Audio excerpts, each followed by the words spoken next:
जय श्री राधे, जय श्री कृष्णा। आप सभी का हमारे यूट्यूब चैनल पर हृदय से स्वागत है।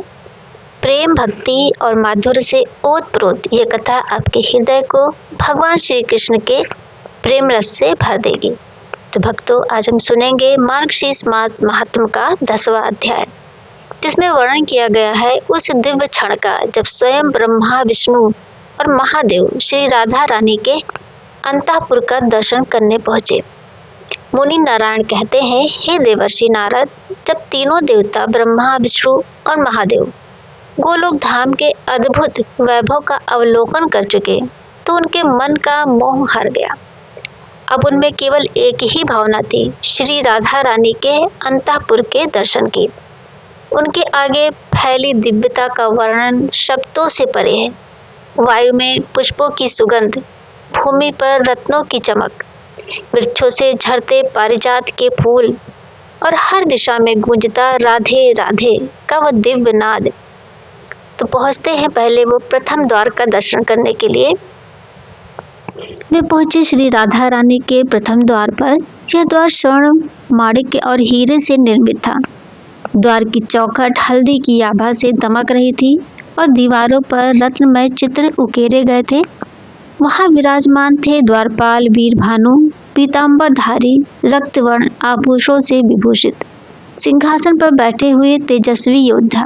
उनकी आंखों में सौम्यता थी पर व्यक्तित्व में अपार बल। देवताओं ने नम्रता से कहा, हे वीरभानु, हम श्री राधा रानी के दर्शनार्थ आए हैं। वीरभानु ने मृदु स्वर में कहा, देवगणों, यह स्थान अत्यंत पवित्र है। बिना आज्ञा कोई भी यहाँ प्रवेश नहीं कर सकता। फिर उन्होंने श्री कृष्ण के सेवकों को संदेश भेजा। आज्ञा मिलते ही देवताओं को प्रवेश मिला। अब दूसरा द्वार। वहां थे चंद्रभानु, किशोर अवस्था में, श्यामल कांति वाले, हाथ में स्वर्ण दंड, रथ समान आसन और चारों ओर लाखों गोपों की भीड़। वे शांत भाव से द्वार की रक्षा कर रहे थे। तीसरा द्वार। सूर्यभानु, मुरलीधर रूप वाले, किशोर और मनोहर, उनकी आंखों में श्री कृष्ण की झलक थी। चौथा द्वार। वसुभानु, लाल सिंहासन पर बैठे, रत्नहारों से सजे, रक्तवर्ण वस्त्रों में तेजस्वी, उनका रूप सूर्य के समान प्रकाशित था। पांचवा द्वार। देवभानु की देखरेख हीरे की दीवारों पर अंकित विचित्र चित्रों से प्रकाशमान रत्नमय आभूषण धारण किए मनोहर सिंहासन पर आसीन थे।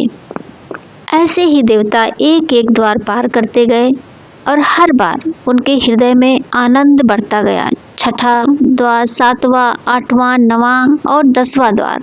हर द्वार पर नई लीला, नया वैभव, नई रचना।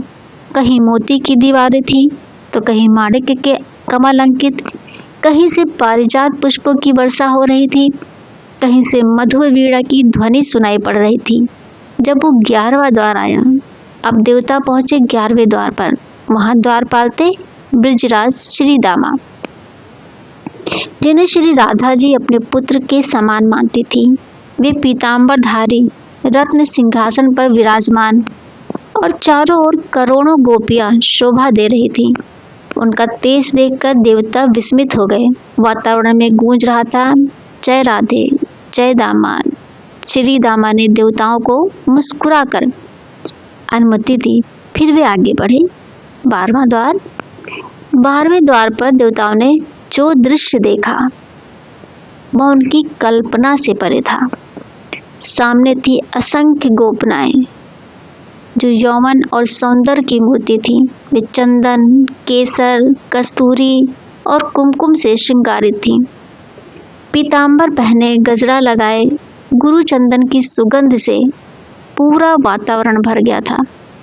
उनके मुख पर विनम्रता, नैनों में भक्ति और वाणी में मधुरता झलक रही थी।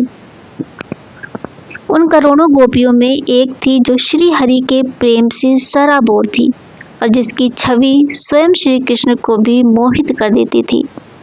देवताओं ने नतमस्तक होकर सभी गोपियों से अनुमति ली और 12वां द्वार पार किया। 13वां द्वार।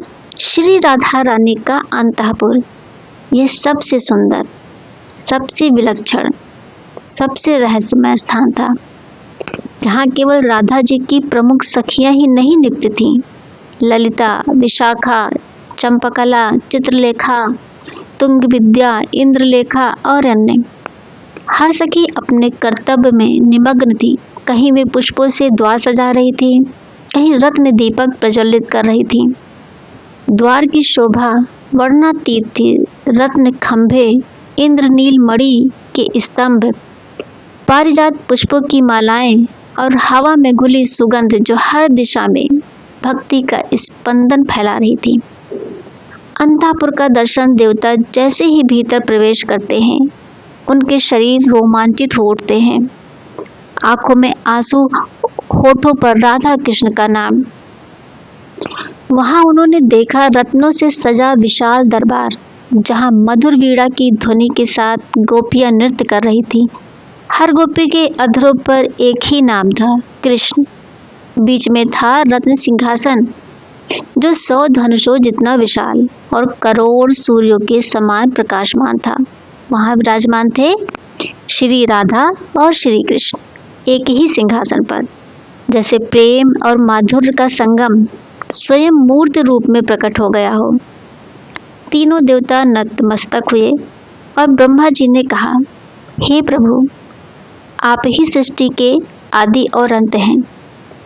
आप ही मंगल के आधार हैं। आप निराकार होकर भी साकार रूप धारण करते हैं। आपका वह किशोर रूप श्यामल, मुरलीधर मुस्कान से युक्त हमारे हृदय को मंत्र मुग्ध कर देता है।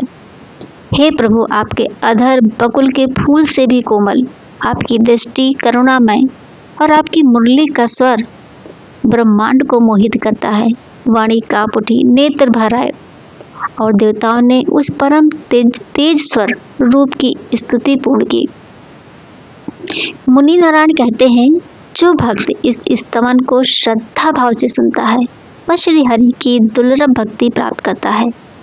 उसे जीवन में सुख, स्वास्थ्य, स्थिर लक्ष्मी, विद्या, सुशील पत्नी और परम यश प्राप्त होता है और अंत में वह श्री कृष्ण के समीप स्थान पाता है। हरे कृष्णा। आज का अध्याय यहीं पूर्ण होता है। अगले अध्याय में आप जानेंगे कैसे भगवान श्री कृष्ण ने श्री राधा रानी के साथ देवताओं की कामना पूर्ण की। यदि आपको ये कथा हृदय से स्पर्श करें तो प्लीज़ इस वीडियो को लाइक करें, शेयर करें और हमारे चैनल को सब्सक्राइब करें, ताकि अगले अध्याय की रसमयी कथा आप सबसे पहले सुन सकें। जय श्री राधे, जय श्री कृष्णा दोस्तों।